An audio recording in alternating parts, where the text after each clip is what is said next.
नमस्कार, स्वागत है आप सभी का एसएससीएन न्यूज के इस बुलेटिन में। और आइए सबसे पहले नजर डालते हैं आज की सुर्खियों पर। फर्जी निकासी में पीएनबी की सांची शाखा का ब्रांच मैनेजर गिरफ्तार। 4 फर्जी चेकों के जरिए की गई 18,90,000 की निकासी। ब्रांच मैनेजर की साइबर ठगों से मिली भगत के चलते निकले रुपए। गोलमुरी के खाताधारी की शिकायत पर साइबर थाना ने की कार्रवाई। ब्रांच मैनेजर कीर्ति चंद खलको को कोर्ट ने भेजा जेल। झारखंड सरकार ने धार्मिक जुलूस निकालने की दी सशर्त अनुमति। मुख्य सचिव सुखदेव सिंह ने जारी की नई गाइडलाइंस। जुलूस में अधिकतम 1000 लोगों के भागीदारी की होगी अनुमति। गाइडलाइंस का पूर्ण पालन होगा अनिवार्य।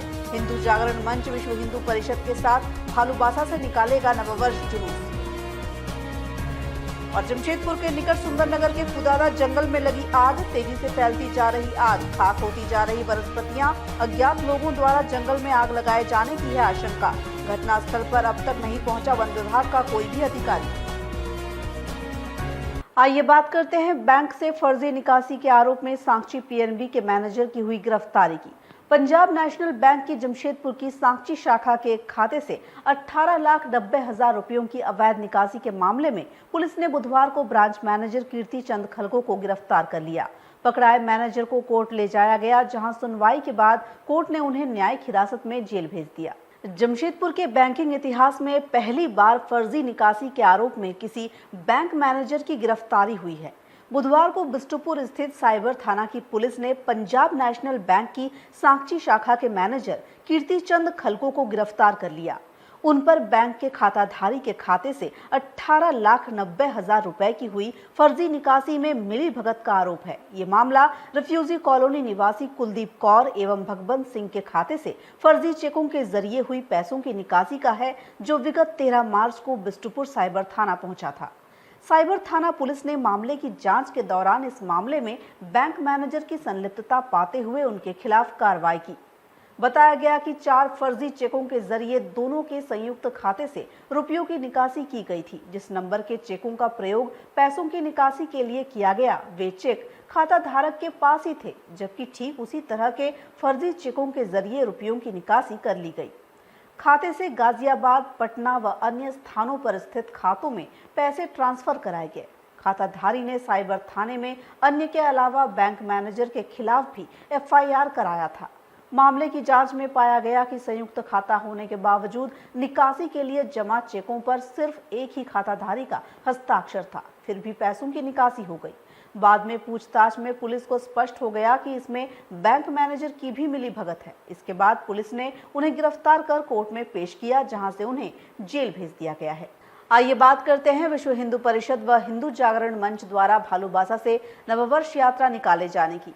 विश्व हिंदू परिषद ने कहा है कि परिषद के निर्णय के अनुसार संघ अपनी अनुषंगी इकाई हिंदू जागरण मंच के साथ भालूबासा मैदान से नववर्ष यात्रा निकालेगा, जो आमबगान स्थित नेताजी सुभाष मैदान पहुंचकर संपन्न होगी।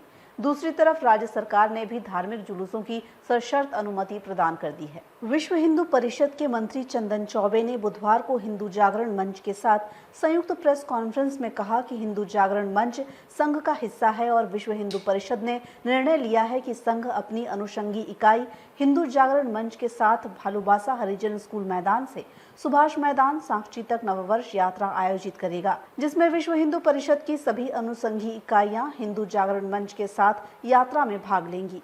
चंदन चौबे ने कहा कि विश्व हिंदू परिषद किसी भी ऐसे संगठन के साथ खड़ी नहीं है जो संघ का आयाम नहीं है।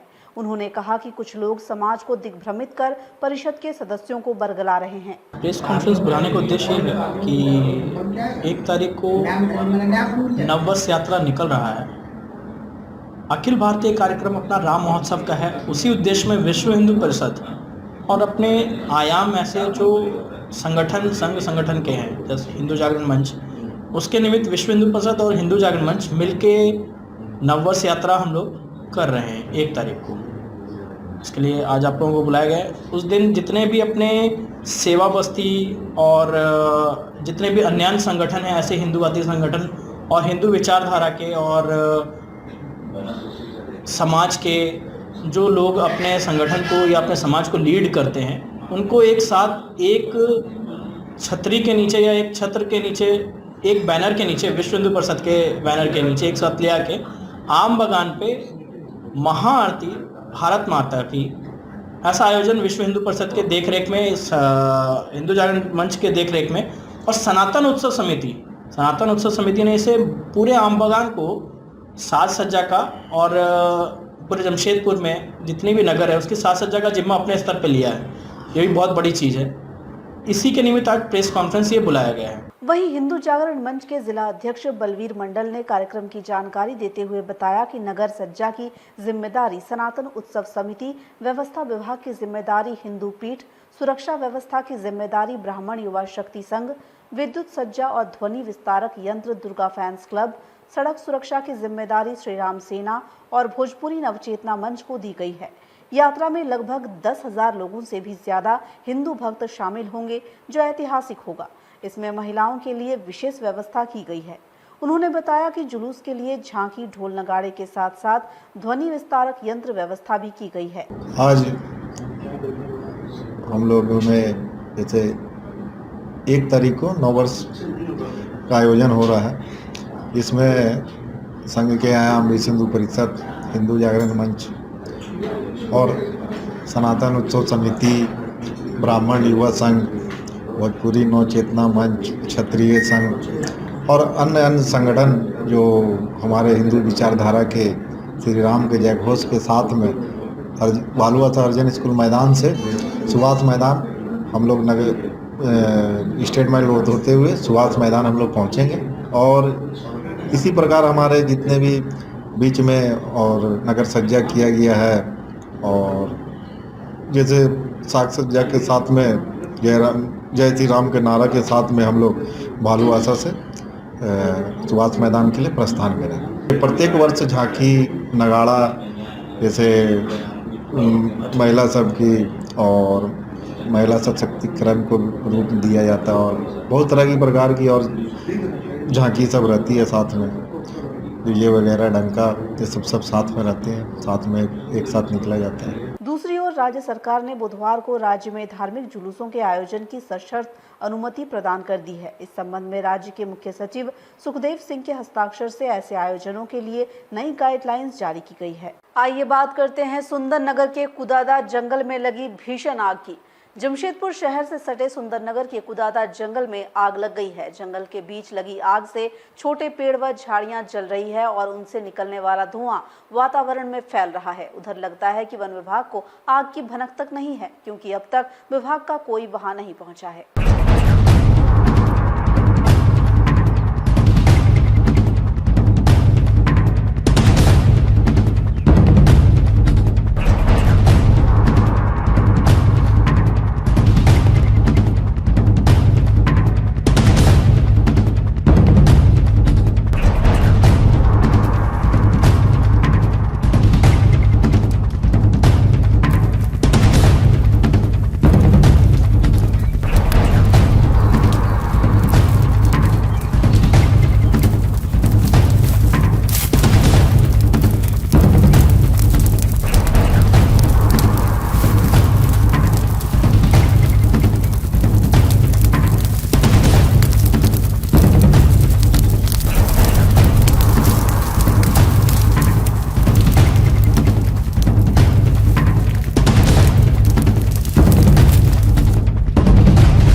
जमशेदपुर के सुंदरनगर थाना क्षेत्र के कुदादा स्थित जंगल में भीषण आग लग गई है।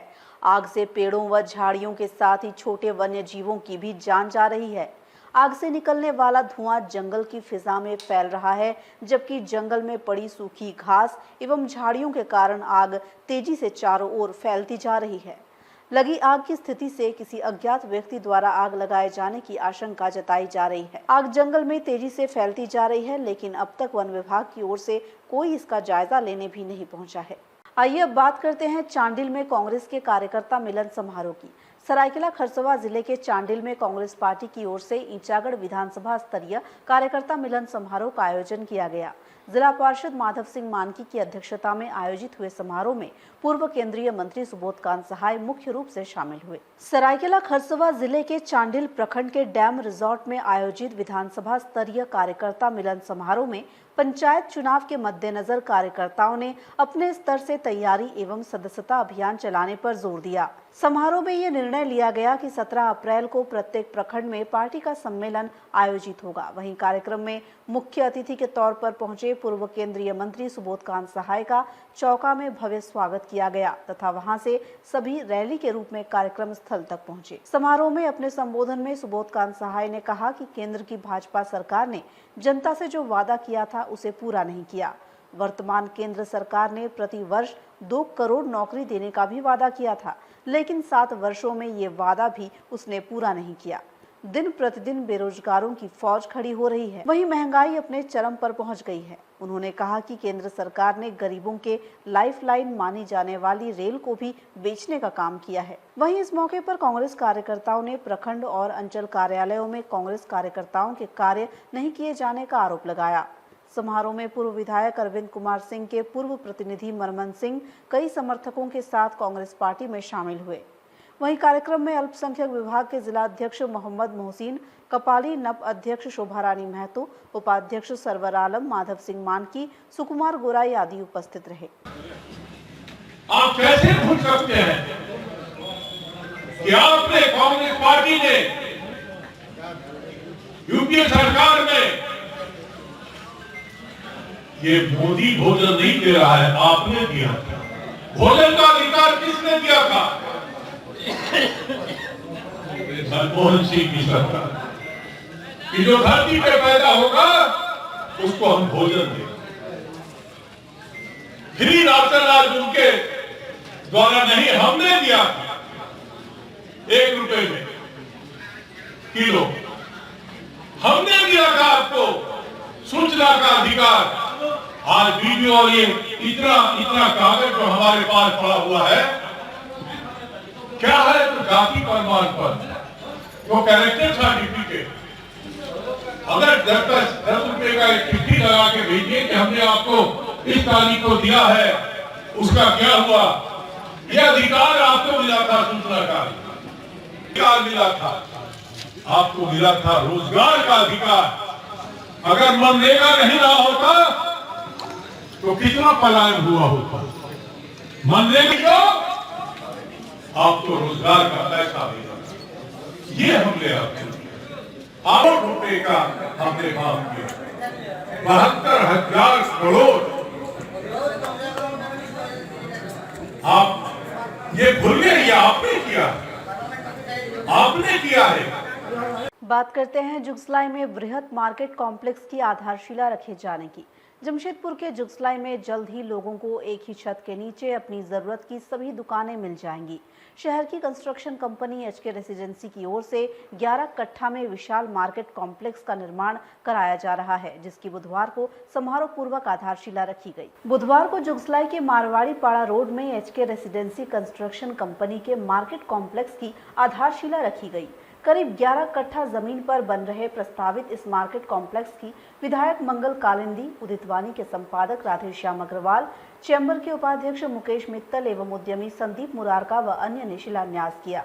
इस अवसर पर शहर के कई गणमान्य लोग शामिल हुए। उपस्थित अतिथियों ने कहा कि जुगसलाई जैसे शहरी क्षेत्र में इतने बड़े क्षेत्र में फैला मार्केट कॉम्प्लेक्स खुल जाने से स्थानीय लोगों के साथ ही शहर के अन्य क्षेत्रों के लोगों को भी खरीदारी की अच्छी जगह मिल जाएगी। सभी ने मार्केट कॉम्प्लेक्स के निर्माता एचके रेसिडेंसी को सफलता की शुभकामनाएं दी। एचके रेसिडेंस द्वारा जो है ये जुगसलाई हमारे विधानसभा क्षेत्र में एक बहुत बड़ा प्रोजेक्ट जो है, हमको लगता है कि जुगसलाई नगर परिषद क्षेत्र में 11 कट्ठा जमीन छोटा नहीं होता है, बहुत बड़ी ज़मीन है। और इसमें जो है ये मार्केट कम्प्लेक्स वगैरह और D4 का जो ऑर्डर है, तो इससे एक सुंदरता और इस क्षेत्र में एक अच्छा काम हो रहा है। और हमें आशा ही विश्वास है कि यहाँ जो है एक अच्छा माहौल बनेगा और इतनी बड़ी उपलब्धि इस क्षेत्र के लिए ये बहुत बड़ी कामयाबी है। लिए मेरी असीम शुभकामनाएं और मुझे विश्वास है कि वो जो निर्माण करेंगे वो बहुत मजबूत होगा और ड्यूरेबल होगा। आज हिदायत भाई का मारवाड़ी पाड़ा रोड में नया प्रोजेक्ट चालू हुआ है और हम सब यहाँ इसके गवाह हैं। बहुत ही शानदार प्लॉट है। मेरी ईश्वर से दुआ है इस प्रोजेक्ट। और अब बात कपाली में एक महीने में ही जर्जर हुई नवनिर्मित सड़क की। कपाली नगर परिषद क्षेत्र के वार्ड नंबर 17 में लाखों की लागत से बनी सड़क में महीने भर में ही दरारें पड़ने लगी है। सड़क बनाने वाले ठेकेदार द्वारा सड़क के किनारों में फिलिंग भी नहीं कराई गई है, जिससे क्षेत्र के लोगों में काफी आक्रोश देखा जा रहा है। लोग ठेकेदार को ब्लैक लिस्टेड करने की मांग कर रहे हैं। कपाली नगर परिषद क्षेत्र के वार्ड संख्या 17 में तकरीबन एक महीने पूर्व 4,67,000 की लागत से बनाए गए पीसीसी सड़क बदहाली की दास्तां बयां कर रही है। एक महीने में ही सड़क टूटने लगी है। तकरीबन एक महीने पूर्व कपाली नगर परिषद क्षेत्र अंतर्गत वार्ड संख्या 17 में 4,67,000 की लागत से पीसीसी सड़क का निर्माण कराया गया था, लेकिन इस सड़क की गुणवत्ता कितनी अच्छी है इसका अंदाजा इस बात से ही लगाया जा सकता है कि एक महीने में ही सड़क जर्जर हो रही है। सड़क पर दरारें पड़ने लगी है। कई जगहों से पीसीसी सड़क की परत भी निकल रही है, जिससे साफ होता है कि सड़क के निर्माण में गुणवत्तापूर्ण सामग्रियों का इस्तेमाल नहीं किया गया है। स्थानीय लोगों में घटिया निर्माण को लेकर आक्रोश देखा जा रहा है। कपाली क्षेत्र के सामाजिक कार्यकर्ता शानूर रहमान ने नगर परिषद कार्यालय से घटिया निर्माण को लेकर सड़क गुणवत्ता की जांच की मांग की है। साथ ही इन्होंने ऐसे ठेकेदारों को चिन्हित कर उन्हें ब्लैक लिस्टेड करने की भी मांग की है। एक महीना करीबन हो चुका है और रोड में बहुत स्थिति खराब हो रहा है, क्योंकि आने जाने में गाड़ी वाला को बहुत तकलीफ होता है। जब भी देखते हैं कि गाड़ी क्रॉस करने में बहुत तकलीफ हो रहा है। पहले चौड़ा था तो इसको भरने के लिए कॉन्ट्रैक्टर साहब को बुलाया गया तो बोलता है कि नहीं मेरे कंडीशन में नहीं है। फिर हम बोला जी साहब से बात कीजिए भाई, तो जी साहब बोला ठीक है देखते हैं, तो उसको बोलते हैं। फिर अभी जाके देख रहे एक गाड़ी भी फंस चुका था कल रात को क्रॉस करने में। तब उसको बहुत जल्द से जल्द हम चाहते हैं जी साहब इसको काम को कराएं नगर परिषद कपाली का, और हमारे यो साहब को भी बोल रहे हैं कि जल्दी जल्द कॉन्ट्रैक्टर को बोले कि इसको गड्ढा को भर दिया जाए। दोनों साइड बहुत तकलीफ हो रहा है, आने जाने में एक्सीडेंट की घटना हो रहा है और रोड भी जर्जर हो रहा है बहुत जल्दी। काफ़ी इधर उधर देख रहे हैं कि फटने लगा है। बहुत कम समय में रोड की स्थिति खराब हो रहा है। ये तो हम जब तक देखे काम करने के लिए तो उस समय तो ठीक काम हुआ, मगर किस कारण से ऐसा हो रहा है तो नहीं बता पा रहे हैं कि पानी का कमी हो या जो भी हो। मगर सबसे बड़ी समस्या तो है कि मिट्टी जरूरी है। साइड साइड में मिट्टी का भराव बहुत जरूरी है, क्रॉस करने में दिक्कत हो रहा है। नंबर 17 में पार्षद संतोष कुमार महतो जी के अधीन आता है। इसके पार्षद है संतोष कुमार महतो जी। अभी महीना दिन पहले ही ये रोड 4,67,545 रुपए की लागत से बना है। आप देख सकते हैं कि सड़क जगह जगह दरारें हो चुकी हैं। सड़क में जो अनियमितता बरती गई है उसका आपके माध्यम आपके चैनल में आपने जो कवर किया है वो आप देख सकते हैं और लोग भी देख सकते हैं। और आप ये बगल में जो साइड फिलिंग होता है सड़क के किनारे, उसको फिलिंग भी नहीं किया गया संवेदक द्वारा। तो ये कहीं ना कहीं बड़ी घटना को दावत देता है। आए दिन बच्चे साइकिल वगैरह गिर जाती है, इसमें कहीं बड़ा हादसा होने को ये दावत दे रहा है। तो मैं अपने नगर परिषद से आग्रह करता हूं कि संवेदक के किए गए कार्य को जांच करें और ऐसे संवेदक को इस कपाली क्षेत्र में काम नहीं करने के लिए उसे प्रतिबंध करें। ये जिला सरायकेला खरसावां MIM पार्टी का अध्यक्ष शानूर रहमान SP भाई मांग करते हैं। संवेदक द्वारा काम होता रहेगा तो AIM आगे चल करके एक बड़ा विरोध प्रदर्शन करने के लिए बाध्य रहेगा। इसका जिम्मेदार कपाली नगर परिषद कार्यालय होगी। कहीं ना कहीं भ्रष्टाचार का शिकार ये हमारा क्षेत्र वार्ड नंबर 17 में हुआ है। ये सरकारी पैसे का दुरुपयोग संवेदक द्वारा या अन्य पदाधिकारी द्वारा किया जा रहा है। और अब बात जमशेदपुर के B.Ed के छात्रों के छात्रवृत्ति के लिए DC ऑफिस पर प्रदर्शन की। विगत 2 वर्षों से छात्रवृत्ति से वंचित जमशेदपुर के बीएड के विद्यार्थियों ने छात्रवृत्ति अधिकार मंच के बैनर तले बुधवार को उपायुक्त कार्यालय पहुंचकर वहां अपनी मांगों को लेकर प्रदर्शन किया। प्रदर्शनकारी बीएड के छात्र छात्राओं ने उपायुक्त कार्यालय पर देर तक नारेबाजी कर छात्रवृत्ति का भुगतान करने की मांग की। छात्रों की चट्टानी एकता जिंदाबाद, छात्रों के अधिकार है जिंदाबाद, सभी आप तुमको देना होगा, छात्रों की चट्टानी एकता जिंदाबाद। विगत 2 वर्षों से छात्रवृत्ति का भुगतान नहीं होने से जमशेदपुर के बीएड की पढ़ाई कर रहे विद्यार्थी आंदोलित हैं। छात्रवृत्ति से वंचित बीएड के छात्र छात्राओं ने बुधवार को जमशेदपुर उपायुक्त कार्यालय पहुंचकर वहां नारेबाजी करते हुए देर तक प्रदर्शन किया। विद्यार्थी बकाया छात्रवृत्ति के शीघ्र भुगतान की मांग कर रहे थे। बता दें कि राज्य में 2020-2022 के बीएड के विद्यार्थियों को 2 साल से छात्रवृत्ति नहीं मिली है, जिससे उनमें आक्रोश है। प्रदर्शनकारियों ने इस दौरान डीसी को एक मांग पत्र भी सौंपा, जिसमें बकाया छात्रवृत्ति का शीघ्र भुगतान करने की मांग की गई है। छात्रवृत्ति अधिकार मंच के सदस्य तथा कोऑपरेटिव बीएड कॉलेज के विद्यार्थी अमित साव ने बताया कि वर्ष 2020-2021 एवं 21-22 के लिए छात्रवृत्ति के लिए आवेदन करने के बाद भी अब तक उन्हें छात्रवृत्ति का भुगतान नहीं हुआ है, जबकि कॉलेजों द्वारा उन पर फीस जमा करने के लिए दबाव डाला जा रहा है। उनका कहना है कि हजारों छात्र बीएड की पढ़ाई के लिए छात्रवृत्ति पर ही निर्भर है, मगर अब तक छात्रवृत्ति नहीं मिलने से वे मानसिक रूप से त्रस्त हैं। मंच ने डीसी से 1 सप्ताह में छात्रवृत्ति दिलाने की मांग करते हुए चेतावनी भी दी है कि ऐसा नहीं होने पर वे दोबारा आंदोलन शुरू करेंगे। 7 बीएड कॉलेज हैं, हर कॉलेज में 100 से 100-200 करके स्टूडेंट है, तो कम से कम सैकड़ों 500-600 स्टूडेंट होंगे जिसको अभी तक स्कॉलरशिप नहीं मिला है। छात्रवृत्ति आप इतना समझ सकते हैं कि जो बहुत सारे ऐसे विद्यार्थी जो टीचर बनने की इच्छा रखते हैं, वो लोग बीएड करने के लिए अपना ज़मीन तक गिरवी रखे हुए हैं। यही उम्मीद से कि छात्रवृत्ति आएगा तो हम लोग ज़मीन जो गिरवी रखा हुआ उसको छुड़ा ले। जो हम लोग का 1.5 लाख से 2 लाख रुपया बीएड का खर्च होता है, उसमें से 50% जो स्कॉलरशिप के रूप में हम लोग को मिल जाता है।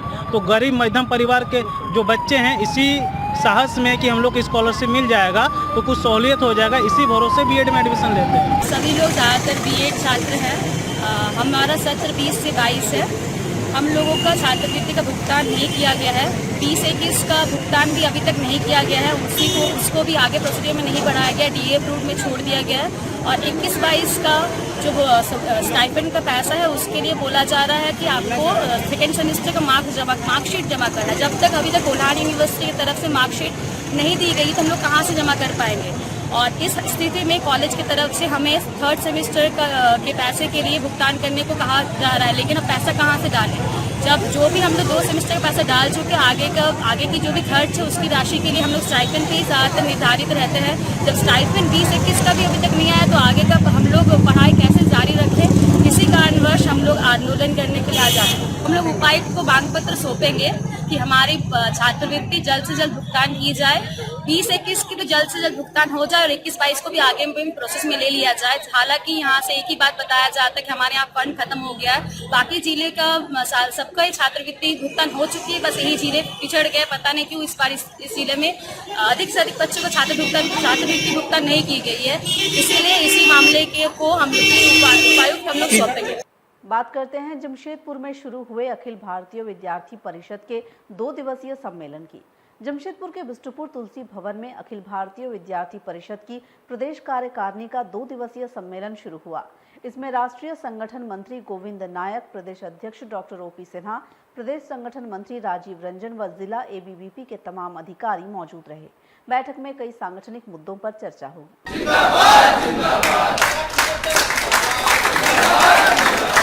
एक बार जोर से